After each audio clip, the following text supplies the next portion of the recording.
కోటప్ప కొండ చాలా చాలా ఆశ్చర్యకరమైనటువంటి క్షేత్రం. కోటప్ప కొండ మీద పరమశివుడు ఉంటాడు.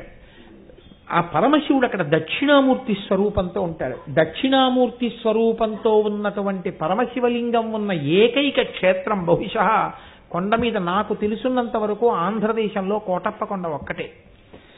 ఆ కోటప్ప కొండకున్న గమ్మత్తు ఏమిటో తెలుసా అండి? ఒక గొల్లభామకి పరమశివుడిచ్చిన వరం, ఎన్నడూ కాకి వాలదు. ఆ కొండంతటి మీద పగలు కాదు రాత్రి కాదు ఎన్నడూ ఒక్క కాకి మీకు కనపడదు.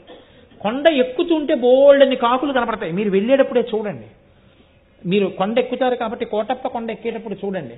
కోటప్ప కొండ కింద బోల్డని కాకులు ఉంటాయి.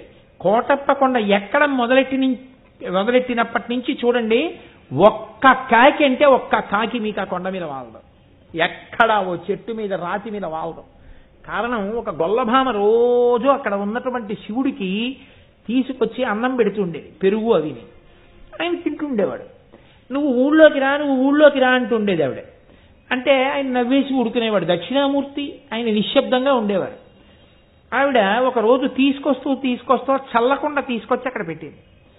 పెట్టి కూర్చుంది బడలికి. కూర్చుంటే ఒక కాకి వచ్చి వాలికి ఆ పెరుగు కుండ కింద పడిపోయింది. అయ్యయ్యో, పైనున్న పెద్ద ఆయనకి పెరుగు పట్టుకెడుతున్నాను, ఈ దిక్కుమాలిన కాకి వాలి పెరుగంతా కింద పడిపోయిందని బాధపడింది. బాధపడితే పరమశివుడు వృద్ధ బ్రాహ్మణ రూపంలో కిందకొస్తున్నవాడిగా కనపడి, నీకు వరం ఇస్తున్నాను, ఇక మీద ఎన్నడూ ఈ కొండ మీద కాకులు వాలవన్నాడు. అంత చిన్న కోరికతో సహా తీసేశాడు అక్కడ. ఆ కోటప్ప కొండ గురించి పెద్దలు ఏం చెప్తారంటే, అక్కడికి వెళ్ళి కానీ ఈశ్వరుణ్ణి సేవిస్తే జాతకంలో గురుబలం పెరుగుతుందని చెప్తారు. గురుబలం పెరిగితే మిగిలినటువంటి గ్రహాలు ఏవైనా సరే, పాపపు గ్రహాల బలం ఉన్నా కూడా గురుగ్రహం కానీ బలంగా ఉంటే జాతకుడు రక్షణ పొందుతాడు. గురుగ్రహం అనుగ్రహం పొందాలంటే కోటప్ప కొండ వెళ్ళి సేవించమని చెప్తారు. నేను ఒకసారి శృంగేరి వెళ్ళినప్పుడు, శృంగేరిలో భారతీ తీర్థస్వామి వారి తల్లిగారు, ఆ మహాతల్లి అక్కడే ఉంటారు. పీఠంలోనే ముందు ఒక గదిలో, ఆవిడ ఎప్పుడు బయటికి రారు. ఆ తల్లి దగ్గరికి నేను వెళ్ళి ఒక మాట అడిగానమ్మా, జగద్గురువు కదా, మహానుభావుడు శంకరాచార్యులు వారు అధిష్ఠించినటువంటి పీఠం, శంకరాచార్యుల వారు ప్రతిష్ఠించిన పీఠం, అటువంటి పీఠానికి పీఠాధిపత్యం వహించేటటువంటి వ్యక్తి మీ కడుపున పుట్టడం అంటే మాటలు కాదు.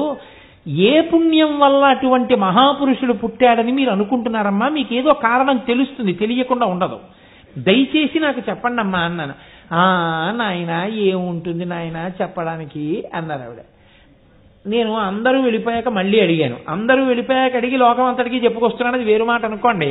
అలా కాదమ్మా, మీకు ఏదో కారణం ఉంటుంది, ఖచ్చితంగా మీకు తెలుస్తుంది, ఏ కారణానికే అంతటి మహాత్ముడు మీ కడుపున పుట్టాడమ్మా అని అడిగాను. అడిగితే ఆవిడ నాతో ఒక మాట చెప్పారు.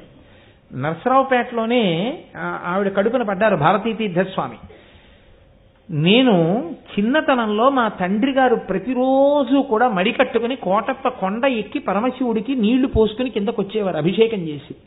తెలిసో తెలియకో మా నాన్నగారి వేలు పట్టుకుని రోజు పరిగెత్తుకుంటూ నేను కూడా కోటప్ప కొండ ఎక్కేదాన్ని. ఎక్కి నమస్కారం పెట్టుకుని, పిల్లలం కదా నాయన, కిందకి దిగిపోయేవాళ్ళం. ఎన్ని పర్యాయాలు ఎక్కానో, ఎన్ని మార్లు నమస్కరించానో, ఎన్ని మార్లు దిగానో నాకు తెలియదు.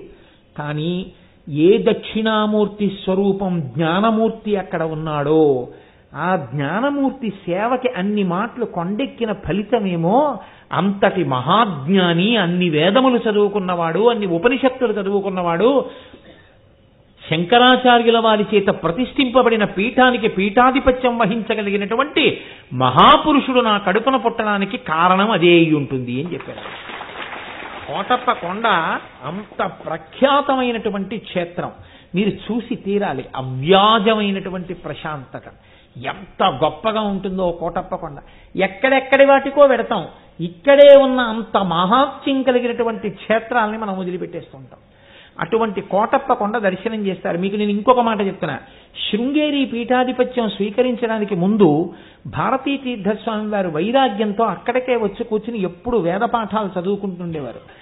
ఆయనతో పాటు వేదం చదువుకున్న సహాధ్యాయి ఒక ఆయన ఇప్పటికీ కోటప్ప కొండలో అర్చకత్వం చేస్తున్నారు. ఆయన అభిషేకం చేయడం మీరు చూడండి. నేనైతే ఏం చెప్తానంటే, ప్రసాద్ బాబు గారు ఒకసారి చూపించండి, మీరు హరిప్రసాద్ గారిని అడిగి ఏర్పాటు చేసి చూపించండి, అందరూ చూస్తారు. ఆయన అభిషేకం చేస్తుండగా మీరు చూడండి, మీరు ఆశ్చర్యపోతారు. ఇలా ఉంటుందా అభిషేకం అంటే అని తెల్లబోతారు. ఎందుకంటే శివలింగానికి అభిషేకం చేసేటప్పుడు మీరు దానిమ్మ పళ్ళు అక్కడ పెట్టారనుకోండి, ఆయన మంత్రంలో తొట్టుబాటు ఉండదు, స్వరం తప్పదు.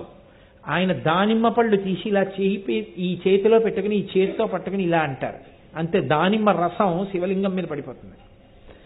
ఖర్జూరం పళ్ళు ఇస్తే అవి ఇలా చేతి మీద వేసుకుని ఇలా పెట్టి ఇలా అంటారు, అంతే. ఖర్జూర రసం శివలింగం మీద కారిపోతుంది. బిందెలెత్తి నీళ్లు పోసి మంత్రం సుస్వరం, స్వరం కూడా తప్పరు. అలా దానిమ్మ పళ్ళని కూడా ఇలా నొక్కి రసం చేసేస్తారు అభిషేకం. చూసి తీరాలి నిజంగా అభిషేకం. ఏమాత్రం అవకాశం ఉన్నా ఏర్పాటు చేయండి.